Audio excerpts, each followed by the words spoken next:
is an R Media podcast. Marie Claire presents You're Gonna Want to Hear This.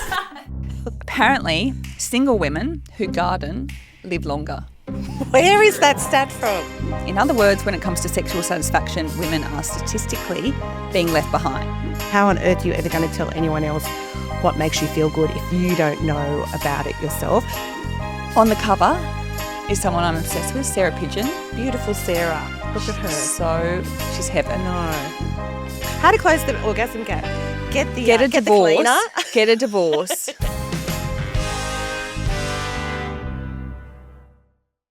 Hello and welcome to You're Gonna Want to Hear This. I'm Georgie McCourt, editor of Marie Claire, and I am here with my work wife. Me, Mel Gaudron, deputy editor Will of you Marie introduce Claire. yourself? Now, this episode is a little bit different because we are essentially taking you inside the pages of the new issue of Marie Claire magazine, which is on sale now. Ta-da! This issue was particularly fun because the theme of the issue is the pleasure issue. And as you can imagine, given this theme, we talk a lot about orgasms. I think I laughed so much putting this together. But there is more to pleasure than climaxing. Did you know that? Well, I know it now because You know it I after just doing read this the issue. mag. So there's a feature that we're going to start with, and it's called The A to Z of Pleasure, and it's written by our features editor, Alex English, and she came up with a list of the 26 best things that life has to offer. So what's Right. A? A is act like a 9-year-old, which I really liked because I'm very good at that myself, I must say. I'd say like 7 or 8. Yeah, no, I'm peaking a bit high. I'm going a bit high, I must admit. I think 9 to mature. This is what she says in the mag. Laughing is one of the most pleasurable experiences you can have. In fact, studies show that laughter relieves muscle tension, produces the mood-boosting hormone serotonin, and can lower the risk of infection, who knew, and heart disease. Also, it just feels bloody good. And then it pivots and says, you know who loves to laugh? Kids. And so if ever you want to feel good, just an instant hit, just think, what would a kid do? What would They a also 9-year-old love do? to cry, kids. Look, don't get into the detail, mate. Little tip to living, really. Exactly. Is to just be a big whopping kid. Yeah. What else? What never else, growing what up. else did Alex say? Okay, George? so B, I love that she came up with this list. This I would never ever do. B, she has said baths in the morning. And like I can't, and I'd love to know if you can, but I don't have the patience for a bath, like let alone at night. And you know, there's those people who say that they love like a Sunday afternoon ritual where they have a bath. I find it so boring. I get really hot and like sweaty and like, or I'll want to do something because of like my ADHD. I'll be like, well, I'll use the time to shave my legs, and it's just disgusting because I'm like sitting in all my like shaved leg hair. That's painted a nice picture. Thanks for that. so- yes. is that- I'll be thinking of that next time I look at you. Think about that when you have a bath. But I would never Or eat a soup. or eat soup. Exactly. I would never have a bath in the morning. Would you?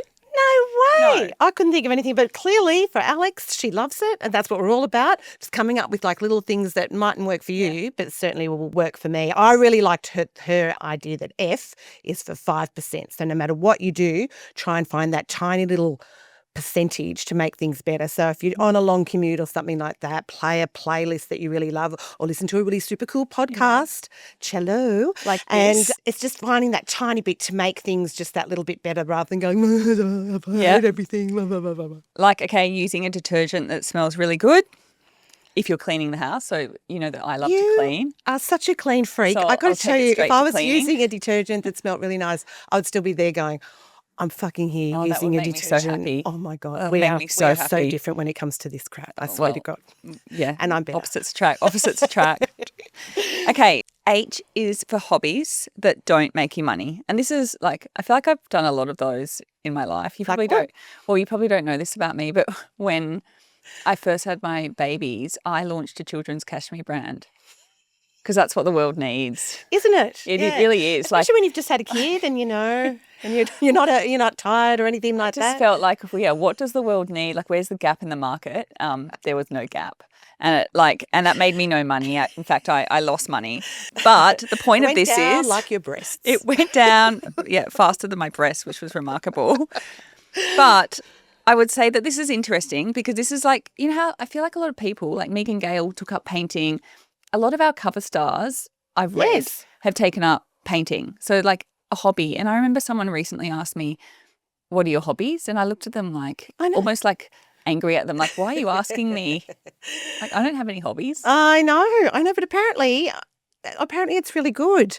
But I agree with you because, like, you know what, you just get so caught up with like the running of life and that you just can't even contemplate doing something just for yourself that would just give you pleasure. Like, remember when you were a kid and you just like hung around all day and you just did whatever you wanted to do and you could just lie on the lawn and look up at the clouds. Yeah. Like that was ace. I remember only recently I had a friend come over and we had an afternoon in the pool without any of our children or anything like that.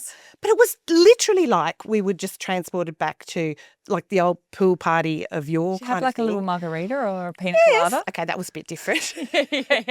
We had the cheese plate, you know. Okay, it was a bit of a grown-up pool party. But either way, it was great. It was great because it was just, I don't know if I'd call that my hobby. Yeah, so I just like sitting throwing in the pool parties for myself and my friends. Sitting in the pool. I have to say, and I know I bang on about living in the country a lot, but since moving to the country, did I mention I live in the Sun Highlands? No, not once. I live in the Sun Highlands. Not once. Hopefully we'll get back to your cleaning in a minute. That'll be really Not only do interesting. I clean now, I garden. And I know I sound 80. 85. But on a tangent, apparently single women who garden live longer. Where is that stat from? It's true. Someone told me that. No, it's just So because true. single women who are old garden and they've put those two stats together. No, it's related to longevity. Okay, sure. So gardening is my This hobby is why that we doesn't don't make get Georgie to write the stories. that doesn't make me money. The thing with hobbies that don't make you money is though, I feel like I don't even fit exercise into my life. Like I have guilt around like not doing enough with the kids. Don't so get it's started like on guilt. well, guilt's a whole other podcast. Guilt is not good. Don't do guilt. Mel's very anti mother's guilt. Anyway, hobbies. So that's I feel like we know that. Okay, so Q. Oh, yeah. So Q was for quitting, which I kind of liked. It's been a bit of a topic around the traps for a while, but you usually just equate it with, you know, quitting the job. But there's heaps of other Is that things. something that you're you can thinking quit. about at the moment? No. That letter isn't coming your way. Just check your email box. No, as if I would, Georgie. There's also like quitting a friendship. Yes. Quitting. Have you ever quit a friendship?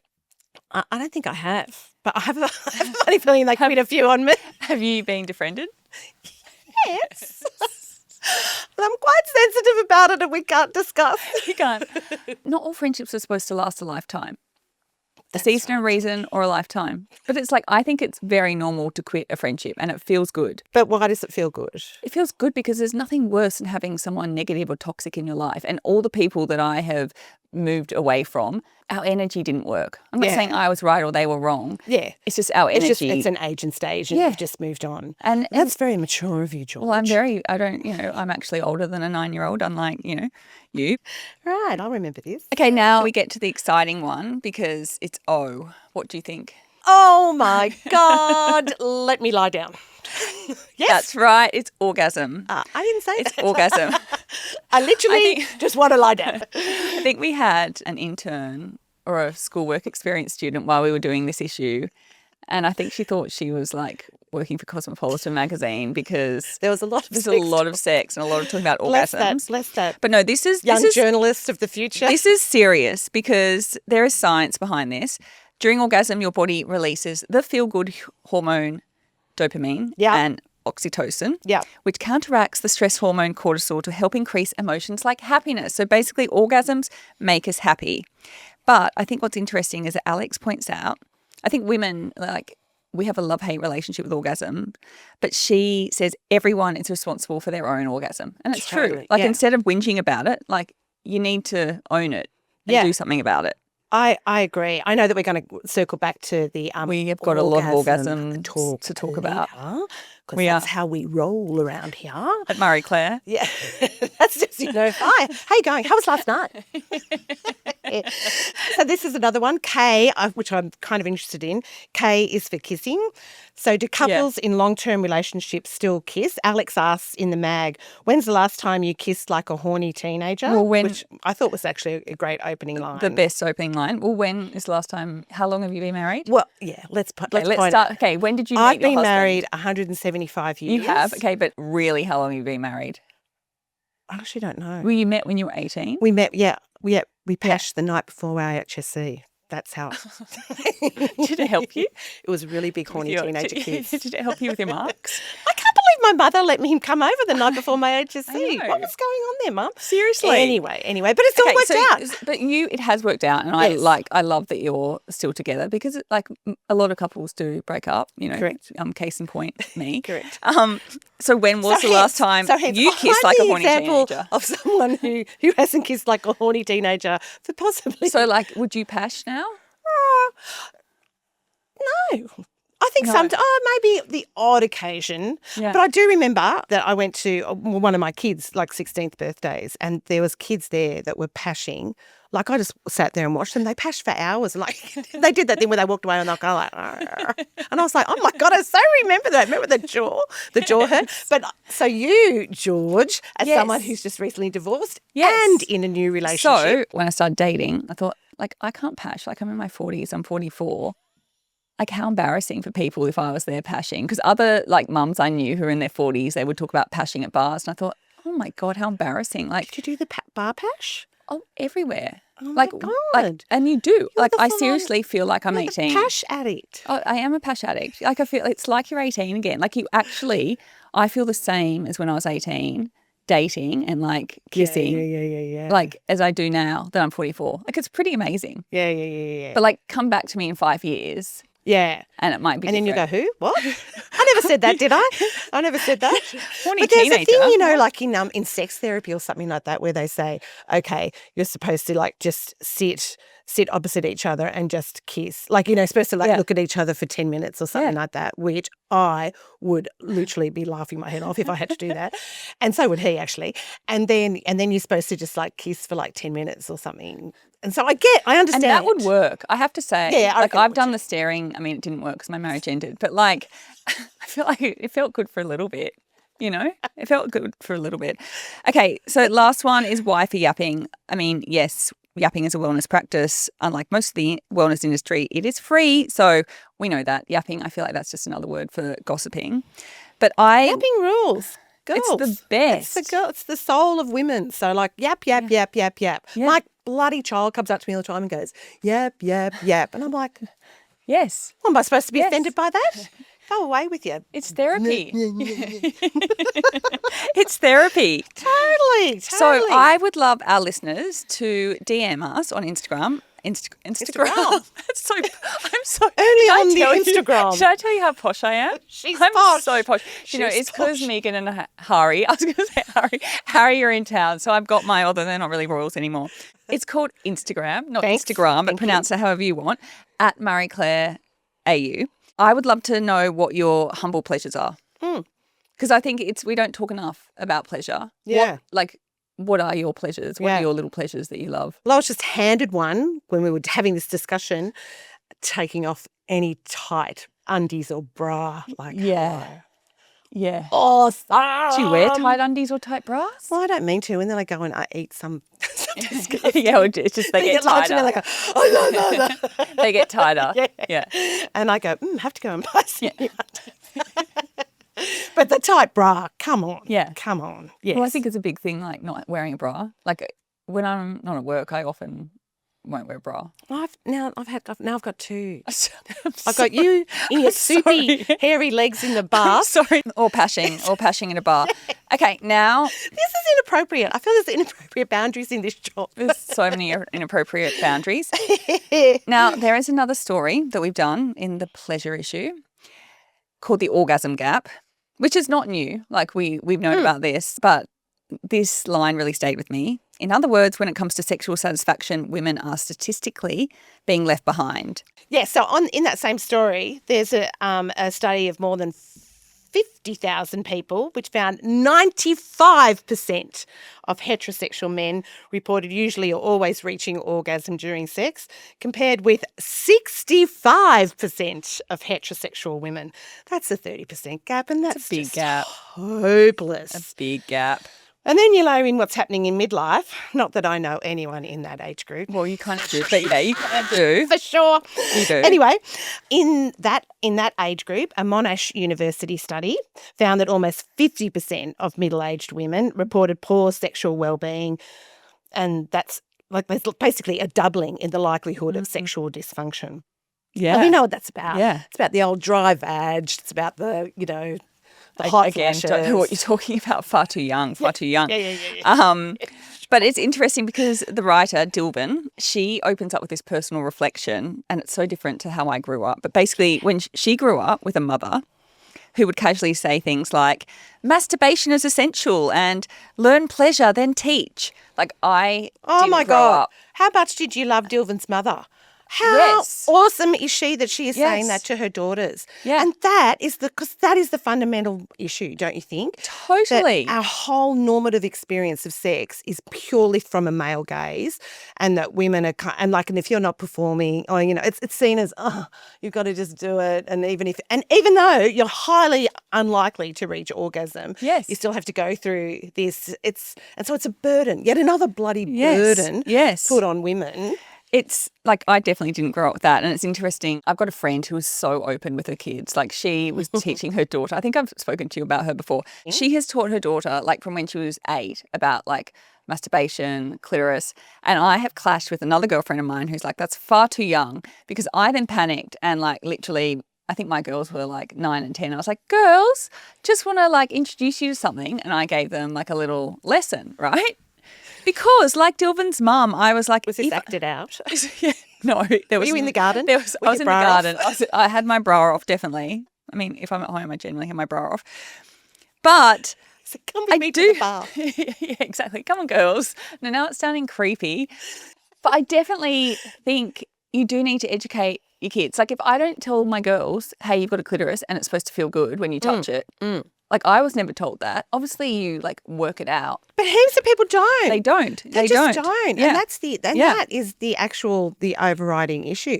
Yeah. I've got lots of friends whose, their kids are now getting married, and I often say to the girls, and even girls who've worked here, and say, go and watch lesbian porn.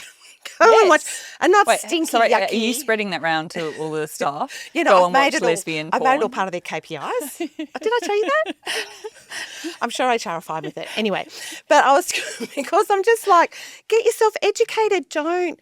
And I'm not talking about some skanky awful porn, because there's lots of porn now made with the female gaze. Yes. Made, feminist porn. Yes. And you learn some tricks. Honestly, you learn some tricks. Yeah. And you can learn, and you can go, all right, I'm going to try and get him to do that, and da-da-da-da-da. And it's just so, it's literally an education that, but for starters, it's just not from that traditional, viewpoint that we're just fed the entire time. Yeah.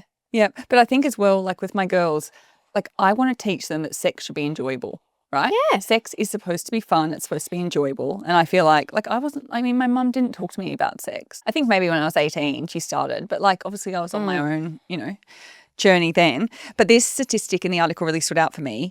That is that fewer than 20% of women reliably orgasm through penetration alone. So when you think about that 20%, that means sex is designed for men to orgasm. Totally. It's completely set up for men.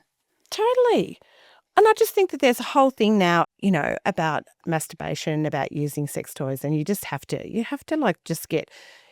to own that yourself. You have to own it. How on earth are you ever going to tell anyone else what makes you feel good if you don't know about it yourself? And all of the stats and lots of the anecdotes about the burden, as I said before, that it is to women. Like there was another quote there from a woman in her 50s saying, trying to reach orgasm just feels like one more job on my already long list of jobs.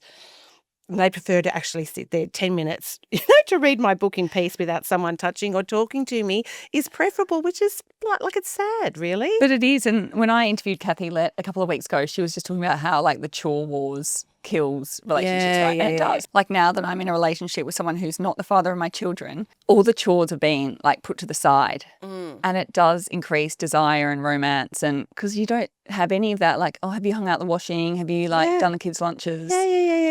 Yeah. How to close the orgasm gap? Get the Get a get divorce. the cleaner. Get a divorce. Get massive cleaners. And I want to talk about another feature that we've done. Mm-hmm. It's a very funny feature. I feel like everything in this issue is very funny, but it is a sex Q&A, and we called on 4 brilliant women, including Kathy Lett and sex historian Dr. Esme Louise James, to answer our sex questions. I don't know. I think the features team came up with them, and then I think they got embarrassed because they thought that it was like asking for a friend. Correct. Okay, so we're going to go through some of these pressing, I was going to say burning sex questions, but I think that's not, that doesn't sound very nice. We does all it? don't want that, do we? Burning sex questions. Are you for or against scheduling sex, and why? Look, I'm not. I'm not a scheduler. Because I'm just attached to that idea of it needs to be spontaneous. Yes. But I kind of actually think I just need to actually, you know what? After reading that article, I thought, get over yourself and also because a whole heap of the things around, around like, and don't forget, I've been married for 175 years. You have. Around the issues of sex in long-term relationship ends up being about just going through the ropes and, and just doing the same. And lots of the advice here was just about just shake it up, just do something different, just, all of that kind of stuff. And so scheduling, it doesn't even have to be scheduling seriously, like, oh, okay, at 9:15, I shall meet you in the, it can be like looser than that kind of thing.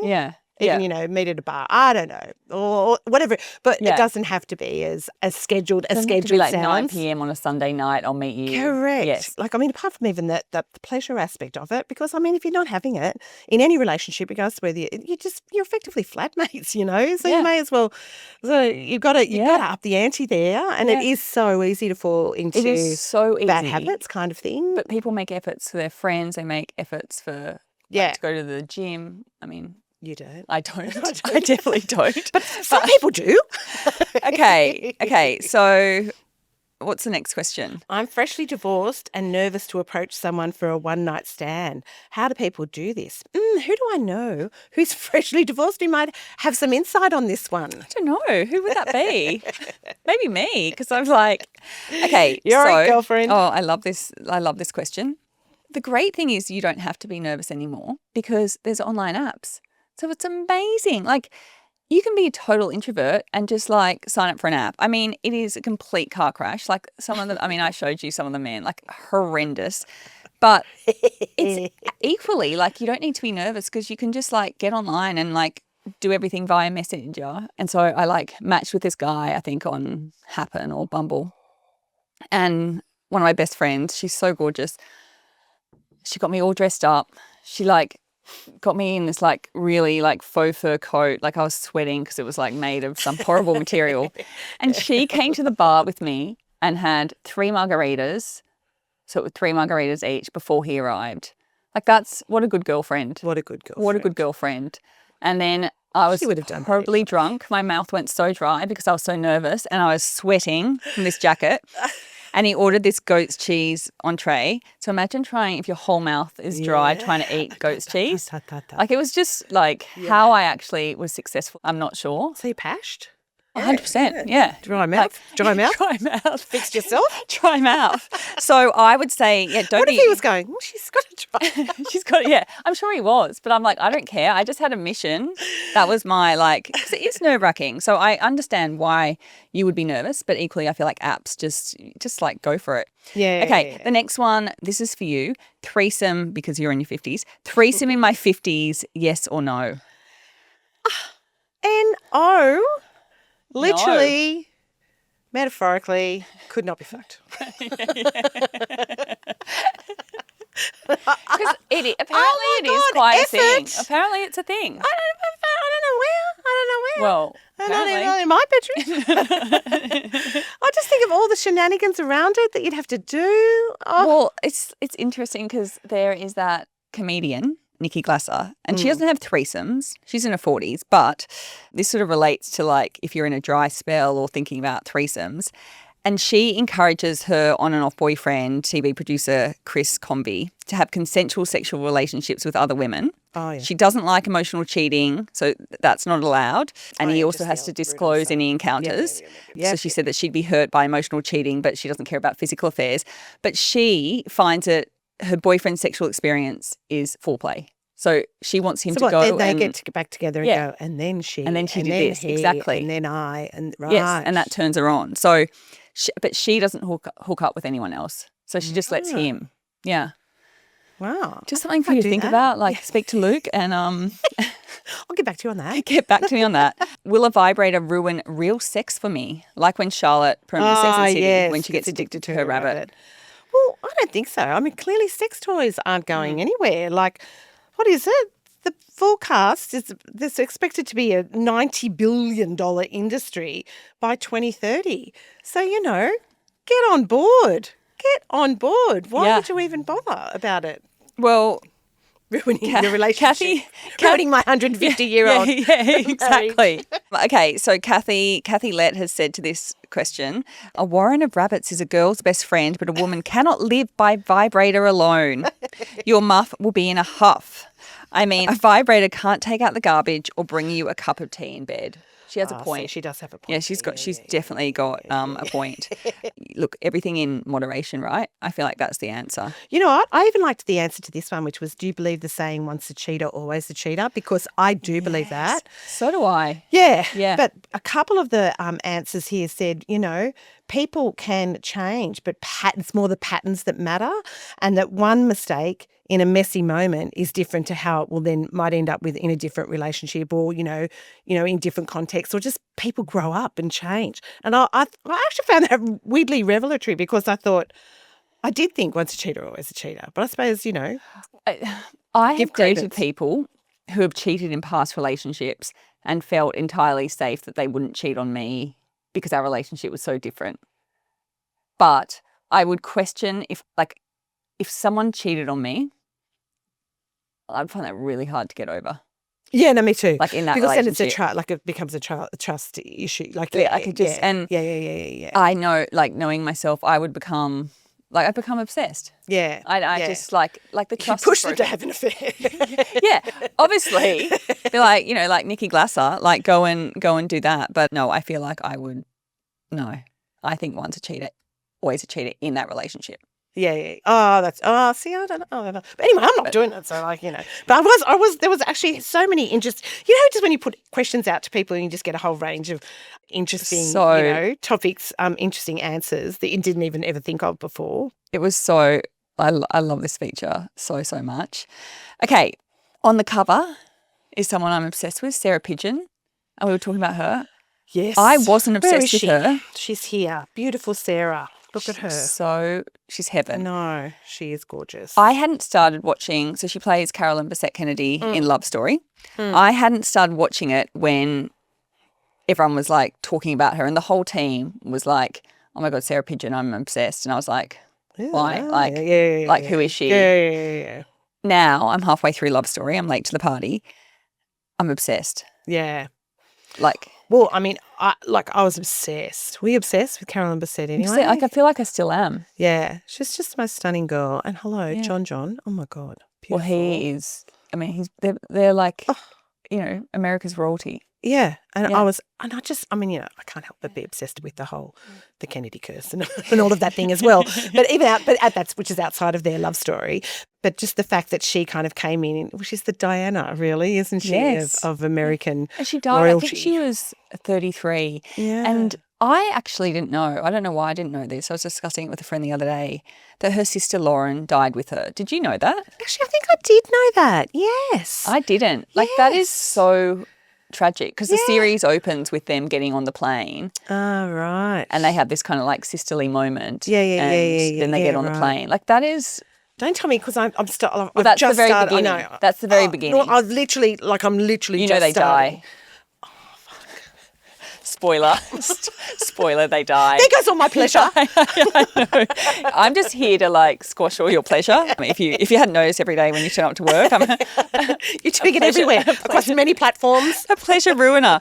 But this has been Disney Plus. It's their most watched series of all time. Yeah, like because the obsession with that pair is real. It is real. And she's so stunning. And also the very fact that she had the most perfect life. She already had. She was already living the life, and she gave it up. Yeah. She gave it up for you would, right? For John. For John. Yeah, like Gotcha. oh my God. Yeah. I would like, and this is the like women give up. So she was a publicist at Calvin Klein, very successful, very gorgeous, had an amazing network of friends, family. And obviously with the increased scrutiny and pressure, she gave up her job. But did she give it up? Oh, okay, so she did. She did because... There was because she started Spoiler. hearing Cello. spoiler. Well, no, the story's already out there. This isn't a spoiler. No, but I just forgot the little details, all right? I was looking forward to it when I was watching it at home. And so there's a lot of like sadness around the fact that she, you know, she was this amazing woman and she gave it all up. But I think women do that every day. Yeah, women give up yeah. careers, ambitions to raise families. Yeah. This happens all the time. Well, that's why I really see myself in Carolyn. Yeah. Because I was going to say, you really we're remind like me. twinsies. I know we really It's are. your So many- elegance and the fact that you never swear. right. So many people have said it. Yeah, I can't even begin to It's your tell hair you. flipping. I have to say, everyone started dressing like Carolyn Bessette, which I love because I find it so boring getting dressed for work. I don't know if you're the same. Yeah. And so I like anything minimal. Yeah. I'm like, yes, please, just a shirt and jeans. Yeah. And it's back. It's back, baby. Back. It helps if you're 6.5 foot tall and incredibly thin and beautiful. I'm mentioning people. I'm talking about Carolyn. About me. Oh, that's so sweet of you, Mel. Gosh, that's right. I'm going to take that. That's so Carolyn, my twin. so Kennedy. That's so nice.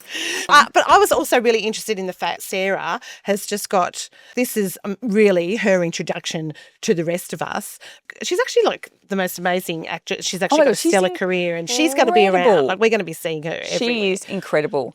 And she plays it so well. And I didn't realise this because I think there's something crazy like, 18 seconds of footage of Carolyn. So she couldn't actually study her. I heard that. Like, can you imagine not being able to study a character? Like, and someone's so iconic. Because you know when they first leaked behind the scenes footage of them filming. Oh, yeah, and it got so slammed. so slammed. Yes. But it's interesting because, I mean, so many people are critical, but to me, the fashion's heavenly. Yeah. Like she like her hair, everything's just like, it's so beautiful. I also love, and I probably didn't realize this enough about the story, like she's so standoffishy with him.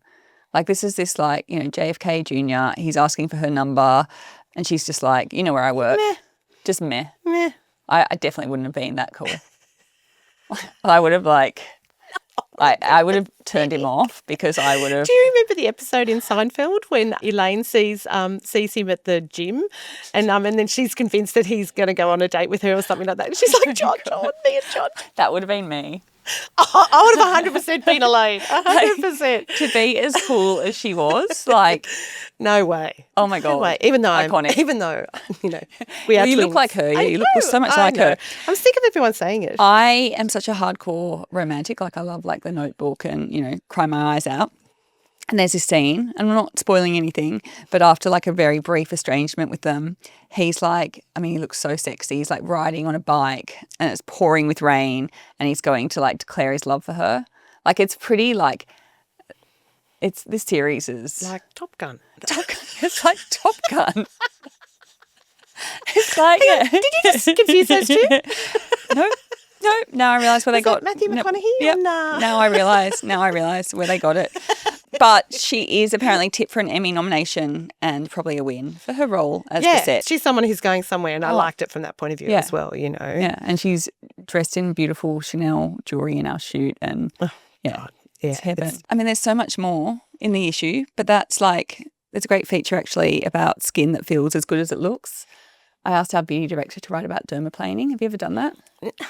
No, but we were we were talking about it on the weekend. It's basically a shave. Like it's like the first time I got it done, and I got it. You can do it yourself, which I do now, and don't look at my face too closely because I haven't done it in a while. So while in the bath, don't, how much of your skin in is floating around in that bath? Do you want to come over for a bath? But God, it's essentially like you're like getting a a cannibal. shave. It's like, you're gonna be Silence of the converted. lambs. You're gonna be converted. Dermaplaning is the best. So smooth. Yeah, don't look at again. Smooth. So smooth. So Again, smooth. I haven't done it. Anyway, so there's a lot in the issue. And then we also have Carolyn Murphy, Amy Shark, Alexa Leary, Emma Greedy. So it is a pretty good issue, I'd say. One of our best. There's one other story here which I love, which is about the dreams that if you have sex dreams or sex fantasies.